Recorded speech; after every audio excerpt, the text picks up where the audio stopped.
Oi, pessoal! Nós estamos hoje no 5º episódio do podcast Além dos Sintomas. Meu nome é Júlio Show, eu sou médica gastroenterologista. E meu nome é Renata Bittar, eu sou médica com foco em saúde mental e medicina do estilo de vida.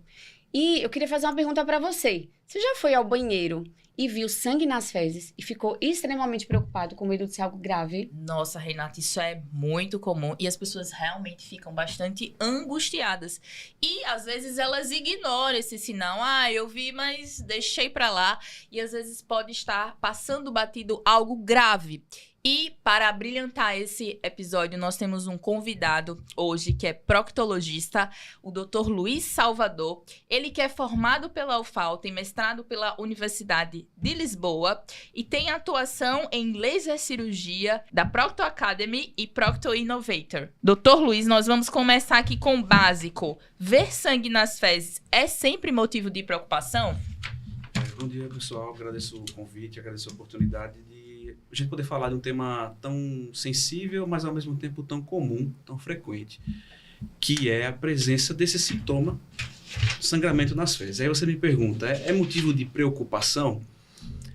Eu digo que é motivo de ação, sabe? Não é motivo de preocupação na grande maioria dos casos. Geralmente, o sangue observado no vaso sanitário, junto às fezes ou no papel, é de etiologia benigna, é um sangue que vem ali de uma doença orificial, que são as patologias, são as doenças que acometem a região anal, principalmente a doença de hemorroidas, a fissura anal. Então, a gente tem que entender que, por mais que seja o mais frequente, nem sempre é a única situação. Existem outras patologias, outras doenças, que se manifestam através do sangramento anal, que exigem sim uma atenção maior, que são as doenças inflamatórias intestinais, passando por uma gama de patologias até a doença mais grave, que é o câncer coloretal. Então, todas essas doenças em proctologias, elas podem se manifestar através desse único sintoma, sangramento nas fezes. Então, existe, alguma situação em que esse sangue pode ser menos preocupante? Sim, a maioria dos casos, na verdade. Quando a gente está lidando com a doença hemorroidária, por exemplo. Poxa, hemorroidas é uma doença benigna, é uma doença simples, a maioria dos casos tem tratamento clínico, não demanda uma cirurgia, nenhum tipo de acompanhamento mais difícil.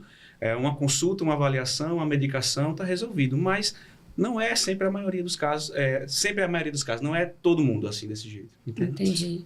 O interessante é que, sim, a maior porcentagem, né, do sangue nas fezes vão ser doenças completamente, não vou dizer benignas, mas assim, sem um fator preocupante a mais. Só que muita gente acaba ignorando, né? Pega uma medicação da vizinha, uma pomada, sim, né? E aí o tratamento, enfim, do que é realmente pode ser postergado, ou mesmo pode estar diante de um caso mais grave, né? Como paciente, você não tem exatamente essa noção de quando é grave ou não, e aí justamente entra o proctologista para estar fazendo essa avaliação. Falando um pouco das principais causas, Luiz, me diz uma coisa, tem como diferenciar a causa pela aparência do sangue? Pela coloração, né? Se é um vermelho mais vivo, um vermelho mais Exato. escuro. Quantidade de sangue. Sim, alguns sintomas, algumas nuances, vamos dizer assim, desse sangramento vão nos dar pistas a respeito qual é a patologia ali daquele paciente. Então, toda vez que eu passo numa consulta médica com um doente, para mim ali é uma charada, eu estou tentando adivinhar, eu faço ali um jogo, né? Então, eu vou para a porta do consultório, esperar o paciente entrar, e o pessoal já fala, poxa, doutor, como você é educado, você vem abrir a porta aqui. Não, eu quero ver a deambulação, a forma com que esse paciente anda até chegar no consultório, porque às vezes o tipo de caminhada que ele faz, a faces dele, já vai me dando informações ali do diagnóstico para fechar. Quando o paciente passa por mim, eu procuro sentir o cheiro, porque tem doenças em proctologia que exalam um odor específico, abscessos anais, o cisto pilonidal infectado. E aí, quando eu observo o paciente sentar, eu vejo se ele procura uma posição, se ele senta tranquilamente, se ele vai mais para um lado ou mais para o outro. E aí, quando a gente começa a conversar, e ele fala, olha, doutor, é o seguinte, eu fui evacuar e eu vi sangue nas fezes. Aí pronto. E aí começa o interrogatório voltado para esse sintoma. Mas aí me conta, qual é a coloração desse sangue? É um sangue escuro? é um sangue vermelho vivo, ou ele está assim no meio termo, uma cor mais assim, bordô, alguma coisa desse tipo.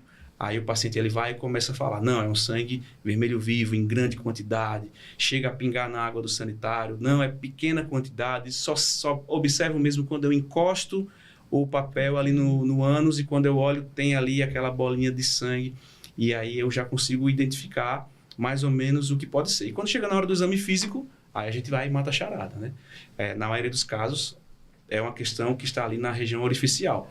Então, o paciente que tem o sangramento intenso, vermelho vivo, tinge a água do sanitário e é um paciente jovem, sem outras comorbidades, sem histórico familiar, eu vou direcionar meu pensamento à doença hemorroidária. A gente examina, está lá a doença hemorroidária. Sangramento vermelho vivo também, mas é pouquinho.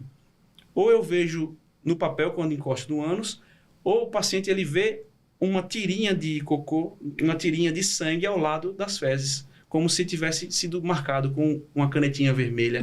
Sim. E aí eu vou e penso em fissura. E aí dessa forma a gente vai direcionando o diagnóstico e podendo encaminhar esse paciente para o tratamento mais indicado. Me diz uma coisa, assim, quando que você já de cara acende o sinal de alarme? Qual o caso específico? Só pelo relato? Só pelo relato. O que você analisa dentro de um contexto todo para dizer, ó, isso aí existe uma probabilidade a mais de ser um câncer intestinal? Pronto. Quando a queixa desse paciente, falando da hematoquesia, falando do sangramento nas fezes, é desproporcional, sabe? Tem muitas vezes que a gente entende essa queixa de sangramento, mas quando examina, a doença hemorroidária é mínima, ela é muito incipiente, ela é muito discreta, que não justifica a forma com que o paciente transmite essa queixa. Sim. E aí a gente vai e reforça, fala, olha, realmente tem uma doença de hemorroidas aqui, mas assim, ela não parece causar isso tudo que você me fala. Então vamos fazer uma investigação a mais, vamos tomar esse cuidado extra, mesmo que você ainda não esteja na idade do rastreamento, mesmo que você ainda não tenha ainda uma idade para fazer um histórico familiar, aí a gente vai conduzir dessa forma.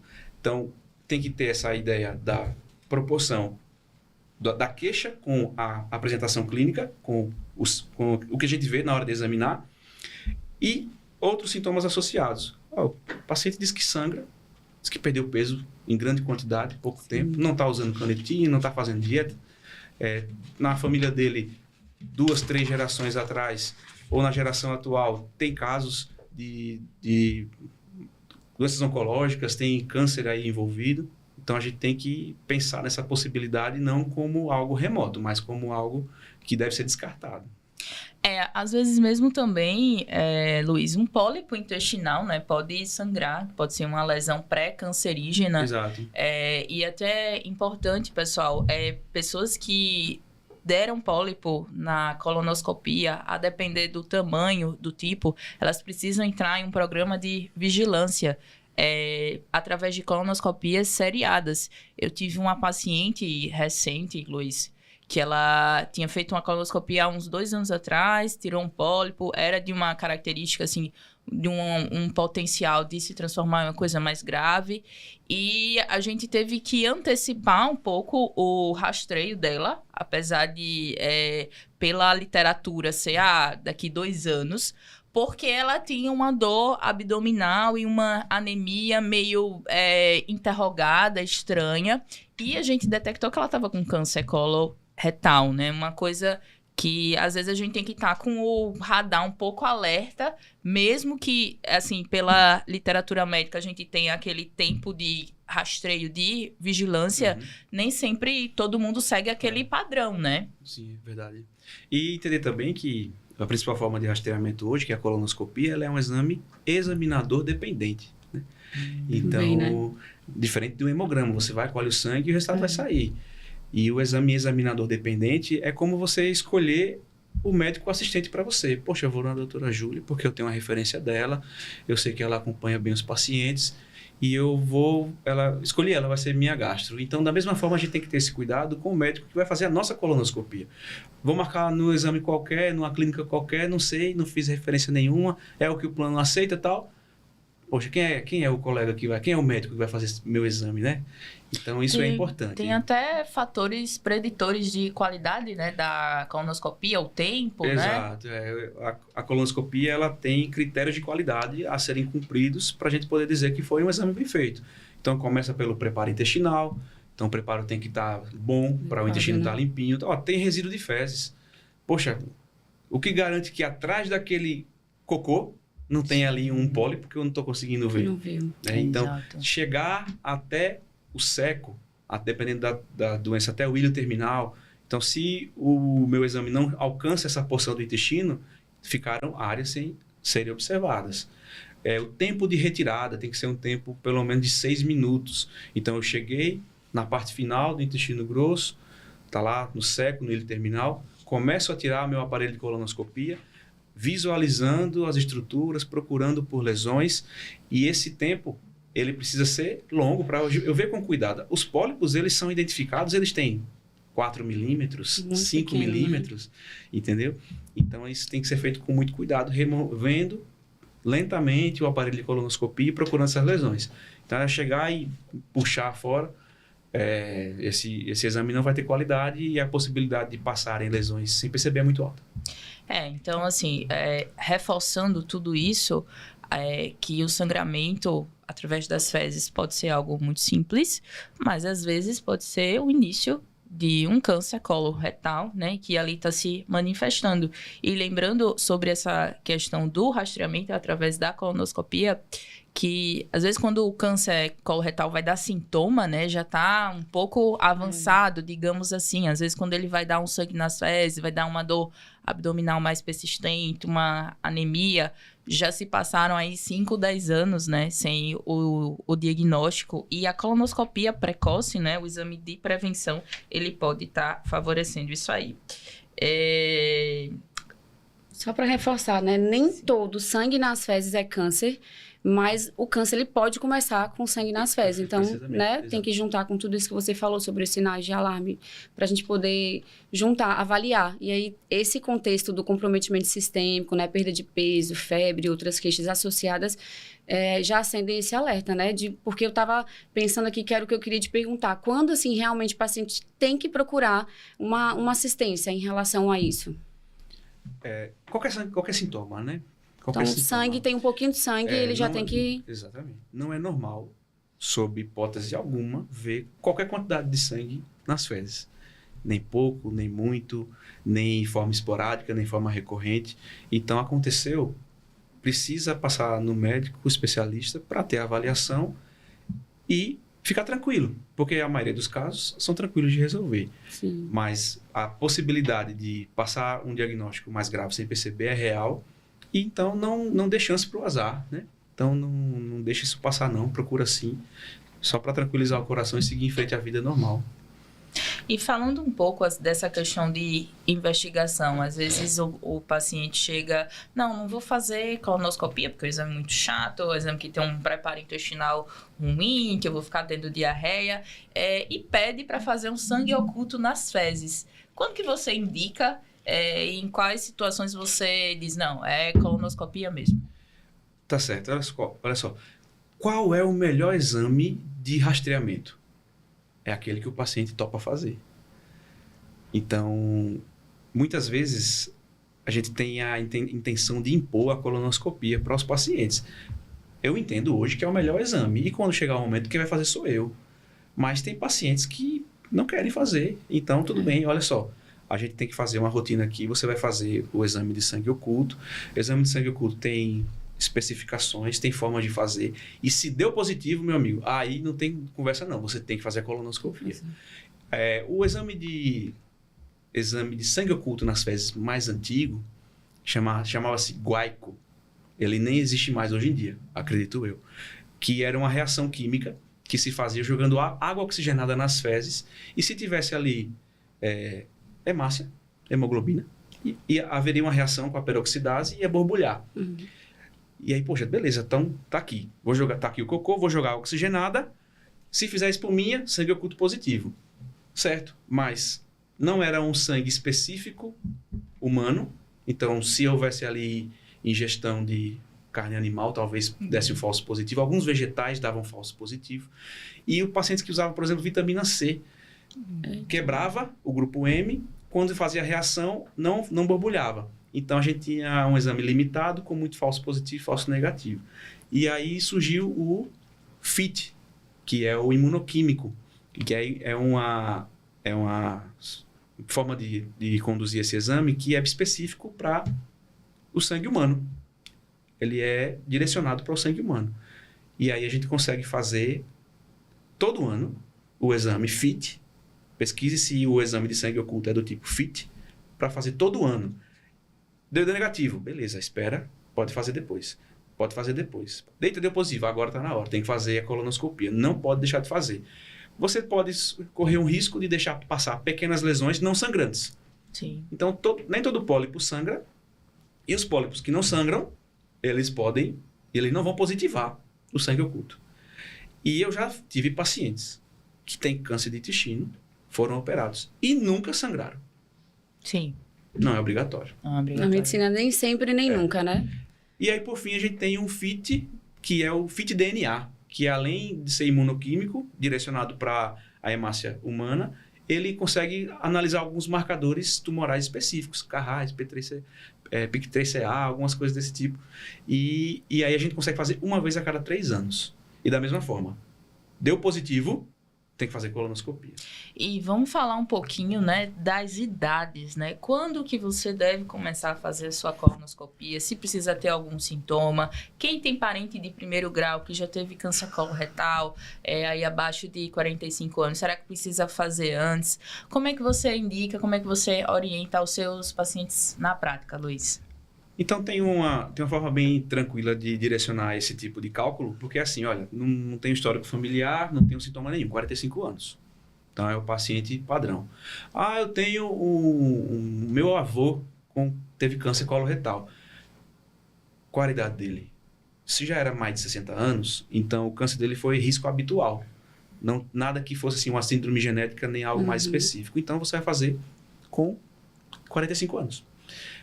Tive um caso na minha família de paciente jovem, 40, 45, 30, 32, subtrai 10 anos da idade do seu parente e vai fazer. Então, eu tive uma paciente que foi diagnosticada com 32 anos. Ela tinha 2 filhos pequenos, tá ótima ela. Foi operada, passou pela quimio, tá em remissão, só em acompanhamento. E aí eu falei, olha, seus filhos vão fazer 32 menos 10, com 22 anos, com 20 anos, já orienta eles a fazer. A mais velha vai fazer logo, depois vem o mais novo, depois ele faz. Então, é o cálculo básico. Então, considere assim, caso na família, subtrai 10 anos, e aí você vai ver, ou 45, ou essa idade que deu, o que for menor. Tá, então coloca a margem para mais, né? Renata, e pensando um pouco assim na prevenção, né? Você que lida com medicina do estilo de vida, a gente sabe que o câncer coloretal, a gente, claro, tem as síndromes genéticas, né? Mas tá uma coisa que vem crescendo muito, né, na população de maneira geral, inclusive na geração mais jovem, né, Luiz? Como é que você enxerga essa parte da prevenção que a gente está acrescentando aqui também? Então, mais uma das doenças, né, que tem relação com o estilo de vida. Então, tem, obviamente, esse componente genético, mas está muito relacionado com os nossos hábitos. Então, o que a gente pode fazer para prevenir? Quero tentar evitar não ter um câncer de intestino. Então, entra aí a alimentação. Hoje em dia, a gente sabe que a população tem uma dieta muito rica, né, em ultraprocessados, biscoito recheado, salsicha, linguiça, peito de peru, o sedentarismo. Então, a atividade física também é uma protetora para o intestino regular, obviamente. Tentar evitar ou reduzir consumo de bebida alcoólica, o tabagismo também é um fator de risco muito importante, né, para isso. Então, a gente sabe que existe um contexto, né, um cenário que o paciente pode atuar ativamente nessa prevenção, né, Júlia? A gente fala muito também da ingestão de fibras, né, na dieta, no nosso dia a dia, hidratação. E eu queria falar um pouco dos mitos, Luiz, para a gente explorar um pouco mitos e crenças. Se parou de sangrar, tá tudo bem? Não. Se parou de sangrar depois que você descobriu por que sangrou, aí sim, tá tudo bem. Entendi. E antes disso, não. E sou jovem, não preciso me preocupar. O tempo passa para todos nós, né? Então, isso não é desculpa. E mesmo sendo jovem, o sangramento pode ser uma doença inflamatória intestinal, Claro. uma retocolite ulcerativa, ou mesmo um câncer, né? Pode acontecer. O maior erro é achar que só porque parou deixou de ser importante. Me conta uma coisa, Luiz. Qual o mito mais perigoso que você escuta no consultório? Que pomada trata hemorroida? A pomada, os tratamentos tópicos, eles têm seu benefício, sabe? São medidas de conforto. Então, tem pacientes que gastam um caminhão-pipa de pomada e não ficam bons porque não estão tratando. Então, o paciente, ele tem, vamos supor, uma hernia de disco. Se eu der uma dipirona para ele, ele vai ter alívio. Mas eu não estou tratando a patologia dele. Então, esse é um dos mitos que as pessoas acreditam. Eu vou passar a pomada que fulano recomendou, que eu peguei no balcão da farmácia e está tudo certo. E com relação ao câncer coloretal, um dos grandes mitos é que isso acontece em idosos, né? Sim. Que só vou me preocupar quando eu tiver sintoma, entendeu? Então, as pessoas têm uma dificuldade muito grande de entender que eu preciso fazer o exame assintomático, que eu preciso fazer o exame sem sentir nada. Porque o pólipo, com 2, 3, 5, 7 milímetros, ele não tem a capacidade de provocar qualquer sintoma. Mas o pólipo, em 10, 15 anos, ele vai se diferenciar num câncer. Ninguém vai dormir sem câncer e acorda no outro dia com um câncer do tamanho de uma bola de futebol no abdômen. Isso não existe. Essa transformação, a transformação adenoma-carcinoma, a transformação pólipo-câncer, ela leva até 15 anos para acontecer. Então, a hora de preocupação não é com 60, 65, quando eu já estou com dor, que eu estou com perda de peso, que eu estou sentindo um caroço na minha barriga, quando eu estou sangrando. É agora. Fazer a colonoscopia aos 45 anos ou na idade que foi indicada, dependendo do seu histórico familiar. Para explicar os pacientes, Luiz, eu costumo comparar muito a colonoscopia à mamografia na mulher a partir dos 40 anos, né? Que é para um rastreamento de câncer de mama. A mulher não está sentindo nada, ela não palpa nódulo, mas ela precisa fazer o exame. É recomendado. E a colonoscopia, da mesma forma, você não precisa estar com nenhum sintoma, você não precisa estar com uma alteração do hábito intestinal, você está bem, está tranquilo. 45 anos, colonoscopia. Se vier normal, a gente pode repetir, né? De 5 a 10 anos. Seria isso, né? Isso. O que existe muito, que eu vejo assim nesse tema, é uma resistência dos pacientes, não só porque é um exame que sim, dá um pouquinho mais de trabalho, tem a preparação na intestinal, e aí você precisa de alguém para te ajudar, é um pouco desconfortável o preparo, porque o exame em si você nem lembra, eu já fiz o exame, e o tabu do tema. Então, falar sobre intestino, sobre fezes, sobre evacuação, sobre ânus, sobre sangramento anal, as pessoas ficam com medo, primeiro, de pensar no pior, porque se você for no Google, só vai dar câncer. Sim. E segundo, porque é um tema que é um tabu. As pessoas têm vergonha, né? Ficam inseguras para falar sobre isso. E acaba diminuindo a adesão a tratamento, ao próprio rastreio. Os pacientes a gente solicita, eles ficam muito resistentes para fazer. Não, quando às vezes eu peço, né, e volta pra mim. E aí, fez a colonoscopia? Eita, doutora, a colonoscopia, não tô sentindo nada, deixei um pouco depois. Às vezes, assim, precisa do auxílio de alguém também, porque você fica indo ao banheiro várias vezes. Às vezes, eu moro sozinho, não consigo. E me diz uma coisa, Luiz, uma última pergunta. Se alguém que está ouvindo viu sangue nas fezes essa semana, o que essa pessoa precisa fazer agora?